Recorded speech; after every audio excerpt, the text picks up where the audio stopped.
आज हम लोग बात करेंगे इस वीडियो में properties of acid. Properties of acid. पिछले वीडियो में हम लोगों ने एसिड्स के बनाने का तरीका देखा है, एसिड्स के बारे में पढ़ा है कि एसिड्स क्या होते हैं।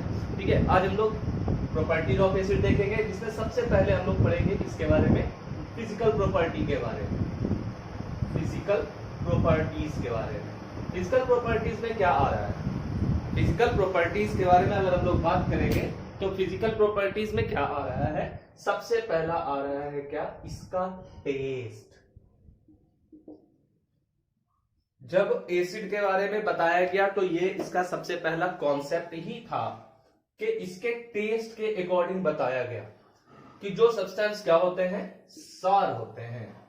ये क्या है, एसिड्स है। मतलब क्या हो गया कि एसिड्स का टेस्ट कैसा होगा, सार होगा। बट मैंने आपको बताया था, आप पिछले वीडियो में देखें, मैंने आपको बताया था कि सब्सटेंसेस को आप, हर तरह के एसिड को आप टेस्ट नहीं कर सकते।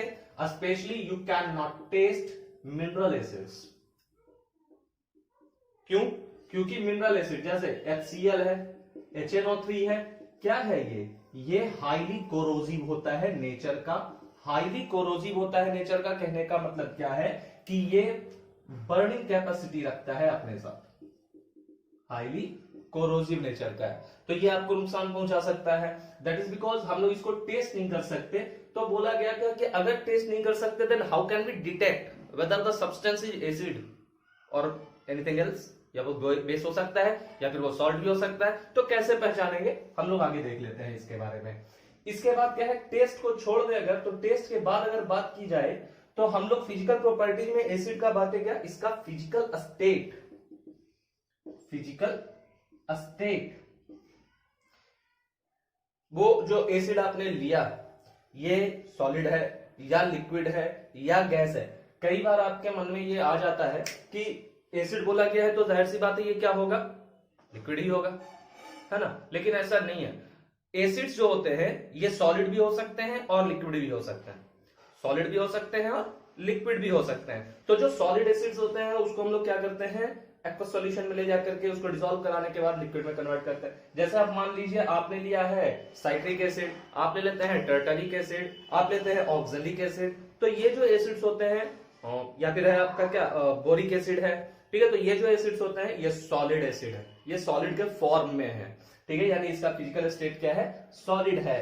But if we talk about formic acid, if we talk about acetic acid, ठीक है, या फिर ये जो मिनरल एसिड्स है इनको क्या बोला जाता है ना। तो मिनरल एसिड्स क्या हो गए आपके, मिनरल एसिड्स स्ट्रॉन्ग एसिड है, या फिर उसको हम कह सकते हैं कि वो लिक्विड स्टेट का एसिड है, इसीलिए ध्यान रखिएगा। अभी इसके बाद फिजिकल स्टेट के बाद क्या है, फिजिकल स्टेट के बाद क्या है, हम लोग बात करते हैं इसके कोरोसिव नेचर की। कोरोसिव नेचर की, तो मैंने आपको बोला कि ये हाईली कोरोसिव होते हैं, लेकिन सबका सब नहीं है, सबका सब नहीं है। वीक एसिड जो होते हैं उन, वो ज्यादा बर्निंग कैपेसिटी नहीं रखते अपने पास, वीक एसिड। क्योंकि हमने बताया आपको, जैसे फॉर्मिक एसिड है बॉडी में इंजेक्ट होता है, थोड़ा नुकसान पहुंचाता है, नुकसान भी नहीं पहुंचाता, आपको थोड़ी देर के लिए परेशान करता है।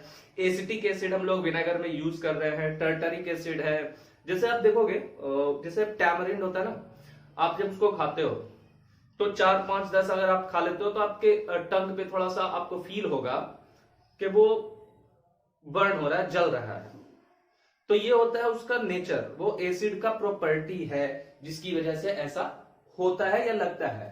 HCl या HNO3 जैसे जो एसिड्स होते हैं, HCl या HNO3 जैसे जो एसिड्स होते हैं, ये क्या होता है, आपके स्किन पे इफेक्ट करता है। ये जो हम लोग कोरोसिव नेचर बोल रहे हैं, आप इसको इफेक्ट ऑन स्किन भी बोल सकते हैं, इफेक्ट ऑन स्किन, क्योंकि ये स्किन पर बहुत ज्यादा हार्म करता है if the acid is mineral या हाईली कोरोसिव अगर है, तो ये आपके स्किन को जलाने का काम करता है। ये हम समझते हैं कि आप लोग बहुत अच्छे से जानते होंगे, है ना। मोस्ट इंपॉर्टेंट पार्ट वो ये कि जो एसिड आप ले रहे हो, जिस एसिड के बारे में बात की जा रही है, उनका डिटेक्शन कैसे होता है या इफेक्ट ऑन, आप कह सकते हो क्या, indicators, effect on indicators, indicator का मतलब होता है बताने वाला, आपको इंडिकेट करने वाला, इधर मुड़ो या इधर मुड़ो, है ना। तो ये इंडिकेटर्स, इंडिकेटर है क्या?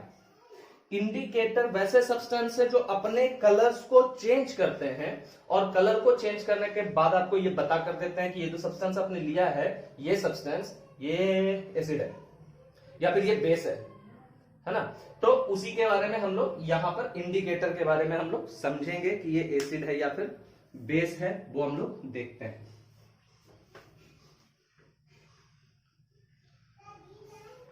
एक इंडिकेटर के बारे में बात करते हैं जिसको हम लोग बोलते हैं लिटमस पेपर। ये आपको आपके लैब में, आप अगर स्कूल्स वगैरह में देखते हैं तो आपके लैब में मिल जाता है इजीली। दो कलर्स में होते हैं, एक होता है ब्लू और एक होता है रेड।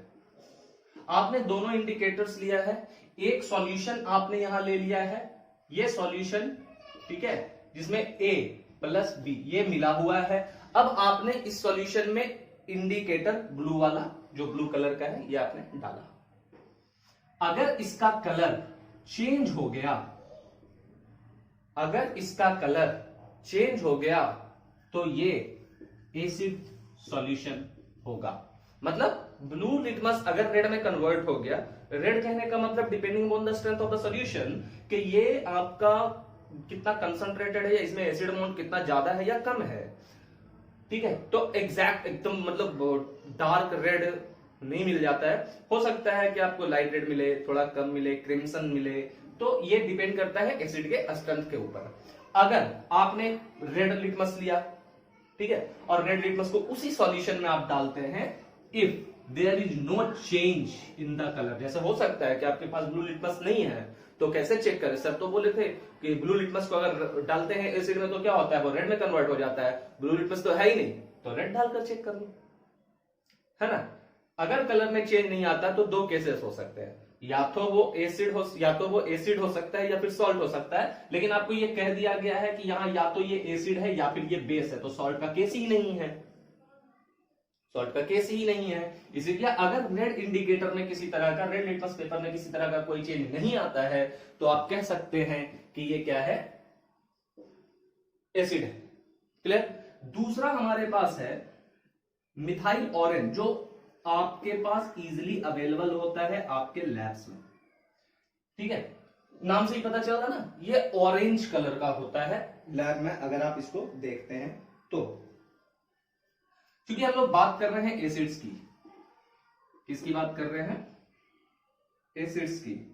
तो जब आप मिथाइल ऑरेंज में, ये ऑरेंज कलर का है, जब आप इसमें क्या करोगे, वो मिलाओगे एसिड को, आपको बता दिया गया है एसिड को, तो ये क्या करता है, इसका कलर चेंज करता है और ये हो जाता है orange to pink, orange to pink, ठीक है। ये एसिड्स के मामले में। बेस के मामले में मोस्टली सेम कलर का ही ऑलमोस्ट रह जाता है, ठीक है ना। अगर आपके पास रह जाता है, अगर आप बेस में डालते हो तो या तो ऑरेंज ही रह जाएगा या फिर आपको उसमें थोड़ा सा चेंज मिलता है, ऑरेंज कलर से ये येलोइश होता जाता है, ठीक है। मिथाइल ऑरेंज के बाद आपको एक मिलता है बाबू, जिसको हम लोग बोलते हैं फिनोल थैलिन, फिनोल थैलिन। बहुत सारे लोग ये पीएच प्रोनाउंस भी कर लेते हैं कहीं कहीं पर, ठीक है ना। तो इसको आप फिनोल थैलिन भी बोल सकते हैं या फिनोल थैलिन भी बोल सकते हैं। फिनोल थैलिन कलरलेस होता है अपने नेचुरल फॉर्म में, जो आपके पास मिलेगा ये क्या होता है, कलरलेस होता है, ठीक है। तो कलरलेस है ये, है ना। कलरलेस जब इसमें आप एसिड को ऐड करोगे, जब एसिड को ऐड करोगे तो ये कलरलेस था और कलरलेस ही रह जाता है, मतलब इसमें किसी तरह का चेंज नहीं आएगा, ये कलरलेस रिमेन कलरलेस रह जाता है। ये तीन मेन इंडिकेटर्स हैं जो आपको आपकी लेबोरेटरीज में मिल जाते हैं अगर आप स्कूल्स में देखते हैं तो, ठीक है। अभी क्या है कि इसके अलावे भी हमारे पास क्या होता है, कुछ इंडिकेटर्स होते हैं। जैसे एक इंडिकेटर है बाबू रेड कैबेज, ठीक है, या फिर आप एक इंडिकेटर और हम लोग बोलते हैं ओल्फैक्टरी इंडिकेटर। अगर आप रेड कैबेज के बारे में बात कर रहे हैं, अगर आप रेड कैबेज के बारे में बात कर रहे हो तो रेड कैबेज क्या होता है ना, अगर आप एसिड में डालोगे, रेड कैबेज को अगर आप एसिडिक सॉल्यूशन में डालते हैं तो कलर में कोई चेंज नहीं आएगा, रेड का रेड रह जाएगा। लेकिन अगर बेस है, जैसे एसिड है तो एसिड में, रेड है तो रेड है, बेस में अगर आप इसको डालते हैं तो इसका कलर क्या होता है, ग्रीन हो जाता है, ग्रीन कलर में चेंज करेगा। तो आप बता पाएंगे इसको कि हाँ ये जो आपका सब्सटेंस है ये क्या है, बेस है, if the colour of the red cabbage change. लेकिन हम लोग मेनली उन्हीं तीन का यूज करते हैं, कौन कौन, और लिटमस पेपर है, फिनोल्फथैलीन है, या फिर मिथाइल ऑरेंज है। ओल्फैक्टरी इंडिकेटर स्मेल के ऊपर डिपेंड करता है। जो इंडिकेटर है उसको एसिड्स के साथ या बेसेस के साथ रखा जाता है, अगर उसके स्मेल में चेंज आया तो हम लोग उससे क्या करते हैं, जैसे आपका ऑनियन होता है या आपका वनीला है, ठीक है, ये सब ओल्फैक्टरी इंडिकेटर्स में आते हैं जो आपका क्या कर सकता है, कलर्स सॉरी जो ये है वो स्मेल को चेंज करता है। जैसे क्लोव ऑयल भी इसमें आते हैं, ठीक है। तो ये सब स्मेल को चेंज करके आपको बताकर देते हैं कि जो सब्सटेंस आपने लिया है वो सब्सटेंस एसिड है या बेस। ये कुछ फिजिकल प्रॉपर्टीज थी इसके। अब हम लोग बात करेंगे केमिकल प्रॉपर्टीज के बारे में। बहुत जरूरी से ध्यान में दीजिएगा केमिकल प्रॉपर्टीज। सबसे पहले reaction with metals, reaction with metals, specially हम लोग इसमें बात करते हैं तो एक्टिव मेटल्स बोलते हैं, ठीक है। एक्टिव मेटल्स के साथ इसका जब रिएक्शन होगा तो ये क्या करेगा, ये क्या होगा, ठीक है ना। एक्टिव मेटल्स के साथ जैसे मान लो कि आपने मेटल्स के साथ अगर करा रहे हैं तो Zn लेते हैं हम लोग, इसको रिएक्ट करा देते हैं हम लोग HCl डाइल्यूट से, डाइल्यूटेड एसिड लिया जाएगा। जो भी हम लोग रिएक्शन यहाँ करा रहे हैं डाइल्यूट एसिड के साथ करा रहे हैं, ध्यान रखिएगा। जैसे मान लो कि आपने एक फेरस ले लिया, आयरन, इसको आप रिएक्ट करा रहे हो H2SO4, ये भी डाइल्यूटेड है, तो क्या होगा, देखो बहुत सारी ज्यादा चीजें नहीं होंगी। आपको ध्यान क्या रखना है यहाँ कि आप जब स्टेटमेंट लिखोगे इसका तो आप लिखोगे कि when metals react with, when metals or when active metals react with diluted acid, they give hydrogen gas. ये मैंडेटरी है, हाइड्रोजन गैस ये मैंडेटरी है। बाकी जो भी प्रोडक्ट बनता है, जैसे यहाँ ZnCl2 बनेगा, यहाँ FeSO4 बनेगा, बैलेंस करना होगा रिएक्शन को तो आप बैलेंस कर लें, और कुछ है SO4 H2 ये हाइड्रोजन गैस निकल कर देगा। मतलब मेटल जब आपके पास डाइल्यूटेड एसिड से रिएक्ट करता है ये सॉल्ट बना कर देता है, और सॉल्ट के अलावा क्या होगा, हाइड्रोजन गैस इससे लिबरेट करेगा। How can you detect the gas, कैसे पहचानेंगे कि ये जो गैस निकल रहा है ये हाइड्रोजन गैस ही है। तो इसके पास में हम लोग क्या करते हैं, बर्निंग कैंडल लाते हैं, बर्निंग कैंडल लाएंगे तो हाइड्रोजन गैस जब इस बर्निंग कैंडल के पास जाता है तो एक साउंड प्रोड्यूस होता है जो हम लोग बोलते हैं पॉप साउंड, है ना। पॉप साउंड जब क्रिएट, अगर पॉप साउंड क्रिएट हुआ, पॉप साउंड मिला आपको, तो आप समझ लो कि जो गैस इवॉल्व हुई है वो गैस कौन सी है, हाइड्रोजन गैस है। समझ में आ रहा है, आसान है, बहुत सारी चीजें हैं, बहुत आसान सी चीजें, ऐसा नहीं है कि बहुत मुश्किल बात होगी। इसके बाद हम लोग क्या कराएंगे, इसका रिएक्शन कराते हैं सेकंड में, रिएक्शन विद बेसिस। ये सबसे आसान, क्या, एसिड बेस रिएक्ट करेगा, सॉल्ट देगा, वाटर देगा। This reaction is also called as neutralisation reaction. क्यों, सॉल्ट मिला न्यूट्रल होता है, H2O मिला न्यूट्रल होता है, ठीक है। जैसे आप मान लो कि आपने लिया कोई भी एसिड, HCl लेते हैं, NaOH लेते हैं, इन दोनों को आप रिएक्ट कराओगे NaCl के साथ यानी NaCl मिलेगा, HOH के साथ यानी H2O मिलेगा। सो वेरी सिंपल है ना, बहुत आसान है ये, इसमें कुछ दिक्कत नहीं है कि क्या मिलना है और क्या नहीं मिलना है, ठीक है। इसके अलावा क्या है ना, एक और रिएक्शन इसी तरह का आपसे क्या बोला, रिएक्शन विद मेटल ऑक्साइड्स, ये भी आसान है, मेटल ऑक्साइड्स बोला गया है। और मेटल ऑक्साइड बाई नेचर क्या होता है, मैंने पिछले वीडियो में बताया है आपको, metal oxides by nature base होते हैं। तो रिएक्शन इसी तरह का मिल जाएगा आपको। जैसे आप ले लो, मान लो CaO एंड प्लस, आप एसिड ले रहे हैं तो क्या HCl, तो क्या बना कर देगा ये आपको सॉल्ट CaCl2। अच्छा CaO, मैं फिर से बोल दूं आपको कि ये जहां भी एसिड और बेस की बात हुई है वहां क्या मिलता है, H2O मिलता है, यानी सॉल्ट और H2O। रिएक्शन को बैलेंस करना होगा तो बैलेंस करते हैं, वहां 2 हाइड्रोजन यहां 2 क्लोरीन, हो गया, है ना। तो ये भी बेस है, मेटल ऑक्साइड बेस है, ये इससे रिएक्ट करेगा, बनाकर देगा सॉल्ट वाटर। एक चीज ध्यान रखना, नॉन मेटल ऑक्साइड कभी भी एसिड से रिएक्ट नहीं करता। क्यों नहीं करता? क्योंकि non metal oxides by nature acid ही होते हैं ना। Non metal oxide by nature क्या होते हैं, एसिड होते हैं, तो ये रिएक्ट नहीं करेगा। कुछ सॉल्ट के साथ रिएक्ट करता है एसिड और उसको डिकम्पोज करता है, इसीलिए इसको हम लोग बोलते हैं डिकम्पोजिशन ऑफ क्या, सॉल्ट्स, ठीक है। या फिर आप कह सकते हो reaction of acids with salt, जिसमें सबसे पहले आएगा क्या, डिकम्पोजिशन ऑफ हाइड्रोजन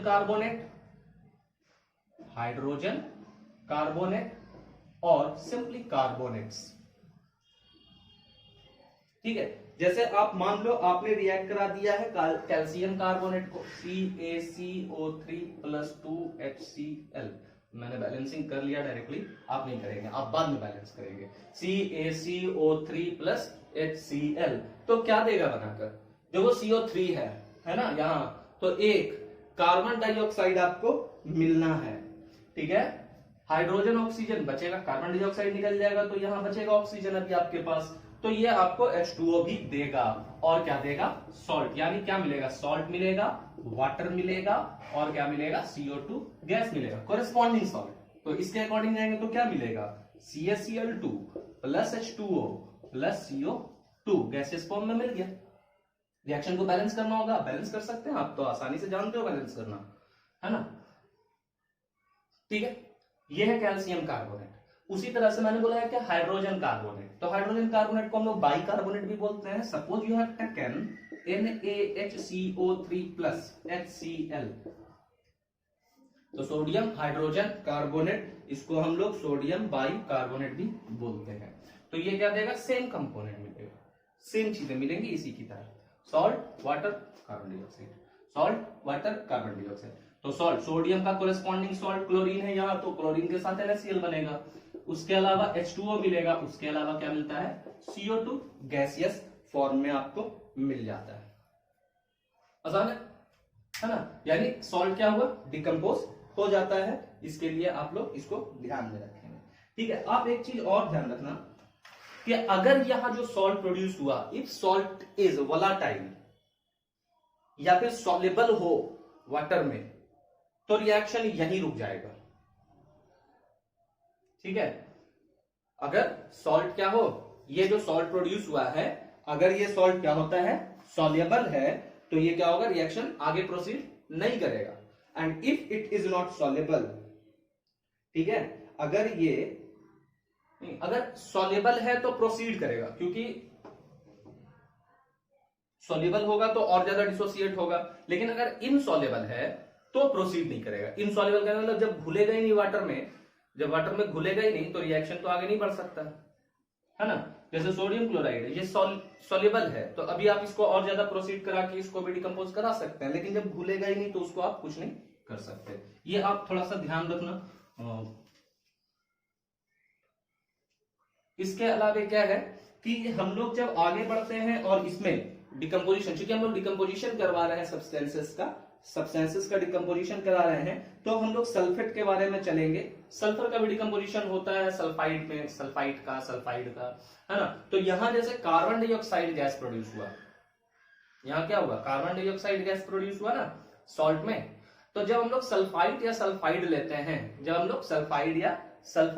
लेते हैं, तो उस केस में हम लोगों के पास सल्फर डाइऑक्साइड या हाइड्रोजन सल्फाइड, ये दोनों में से कोई एक गैस लिबरेट होकर आता है। जैसे अगर मान लीजिए कि आपने जैसे ZnS लिया आपने, ये क्या है, जिंक सल्फाइड है, जिंक सल्फाइड है। अगर जिंक सल्फाइड लिया और इसको आप मान लो HCl से रिएक्ट कराते हैं तो ये ZnCl2 देगा आपको, और ये आपको बनाकर देगा क्या, H2S गैस, यानी हाइड्रोजन सल्फाइड। लेकिन अगर आपने सल्फाइट लिया, सल्फाइट, ठीक है, जैसे आप लेते हो CaSO3